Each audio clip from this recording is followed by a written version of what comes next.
Hi everyone, আসসালামু আলাইকুম। কেমন আছেন সবাই? আশা করি সবাই খুব ভালো আছেন। আলহামদুলিল্লাহ, আমিও ভালো আছি।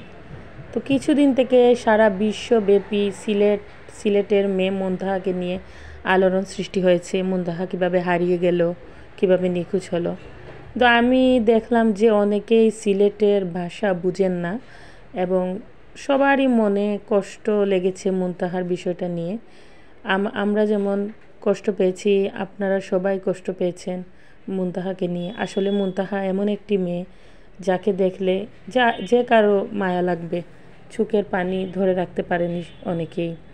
কিন্তু আমি দেখলাম যে নিউজে যে সবাই বলছে, সিলেটের ভাষায় বলার কারণে সিলেটের যে আঞ্চলিক ভাষা, অনেকেই সিলেটের ভাষা বুঝে না। সিলেটের মেয়ে হিসাবে আমি ভাবলাম যে একটু সবাইকে বুঝিয়ে দিলে হয়তো আপনাদের অনেকটা বুঝতে সুবিধা হবে। তো ওর বাড়ি ছিল সিলেটের একটা গ্রাম কানাইঘাটে, যেমন আমার গ্রাম সিলেটের বিয়ানীবাজারে। তো এভাবে সিলেটের বিভিন্ন অঞ্চলের মানুষ এক এক ভাষায় কথা বলে। অনেকটা মিল থাকলেও কিছুটা, যেমন শব্দ একটু অমিল, যা সবাই বুঝতে পারেননি।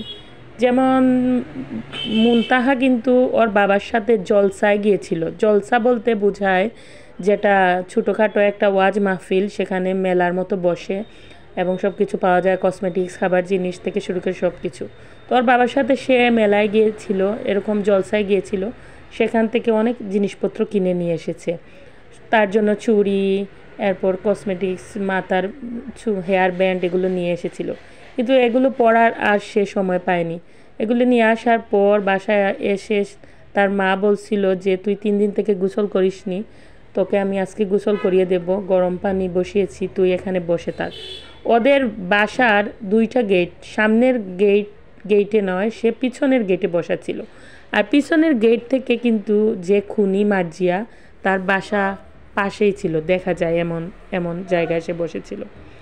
তো ওর মা ওকে বসিয়ে রেখে 2টা আপেল খেতে দিয়েছিল, সে আপেল খাচ্ছিল। হয়তো উনি অন্য কাজে ব্যস্ত হয়ে গিয়েছেন, ওদের ভাষ্য মতে যেটা আমি শুনলাম এই কদিন থেকে। উনি ব্যস্ত হয়ে যাওয়ায় আর তাকে দেখেননি যে সে কোথায় গিয়েছে।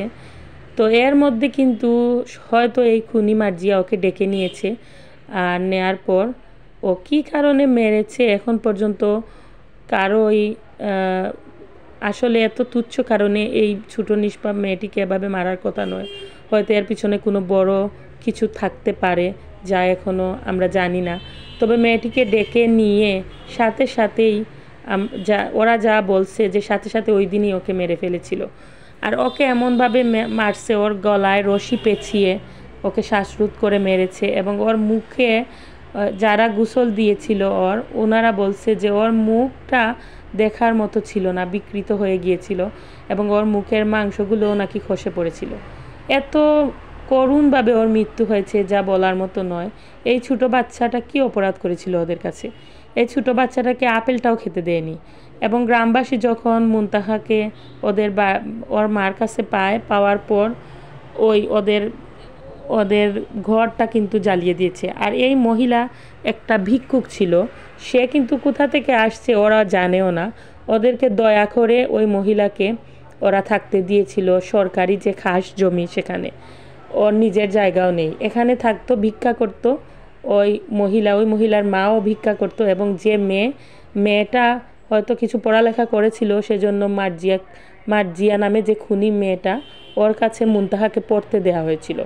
হয়তো উনারা আসলে মুনতাহার বাবা মা দয়া করে দিয়েছিল যে একটা অসহায় মেয়ে, তার নিজেরও একটা ইনকাম হবে, আর আমার মেয়েকে পড়ালো এই সূত্রে। কিন্তু মেয়েটা একটা ক্যারেক্টারলেস মেয়ে ছিল, চরিত্রহীন। সেজন্য মেয়েটা ওকে মাঝে মাঝে নিয়ে এখানে সেখানে চলে যেত, ঘুরতো। তখন ওর বাবা মুনতাহার বাবা ওকে নিষেধ করেছিল যে আমার মেয়েকে তুমি আমার পারমিশন ছাড়া নিবে না। এই থেকেও একটা ক্ষোভ থাকতে পারে ওদের ফ্যামিলির প্রতি। এবং মেয়েটা চুরি করতো বিভিন্ন সময়, ওদের ঘর থেকে বিভিন্ন কাপড় চোপড় জিনিসপত্র চুরি করেছে, হাতে নাতে ধরা পড়েছে। এবং ওরা কাপড় বাইরে দিলে, কাপড় শুকাতে দিলে সেগুলোও ফেলে দিত। মানে একটা ওদের সাথে যেমন একটা শয়তানি করতো আর কি। তো এই কারণে আপনারা অনেকেই কমেন্ট করছেন যে সিলেটের মানুষ কি শিক্ষিত না, ওরা কি পড়ালেখা জানে না, ওরা কি শুদ্ধ ভাষায় কথা বলে না। আসলে বৃহত্তর সিলেটের ম্যাক্সিমাম মানুষই ওদের আঞ্চলিকতাকে ধরে রেখেছে। অনেক বড় বড় জ্ঞানীগুণী ব্যক্তি আছে, ওনারা দেখবেন যে শুদ্ধ ভাষায় কথা না বলে সিলেটের আঞ্চলিক ভাষায় কথা বলতে পছন্দ করে। তো আপনাদের বোঝার স্বার্থে আমি আজকে চিন্তা করলাম যে আমি একটু ডিটেলস বলে দিই, যেহেতু আমার অনেক ভিউয়ার্স আছেন, যদি দেখেন তাহলে বুঝতে পারবেন। আর যদি কোনো কিছু বোঝার অসুবিধা হয় আমাকে কমেন্ট করে জানাবেন। বাই, আল্লাহ হাফেজ।